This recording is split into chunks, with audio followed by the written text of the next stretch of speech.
আসলে ওর হাসিটাই মনে হয় আমাদের জয় হয়ে যায়।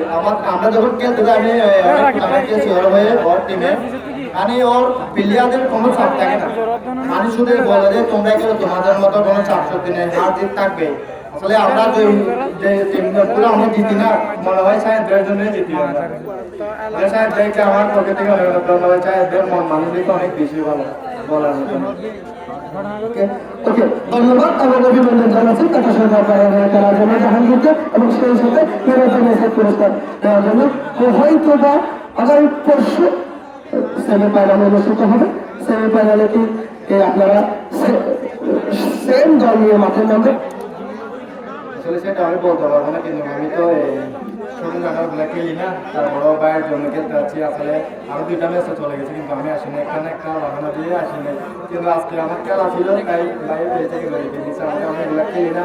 সেই ফাইনালে প্লেয়ার নেবে কি নেবে সেটা আমার জানি, কিন্তু যে প্লেয়ারগুলো আছে অনেক ভালো।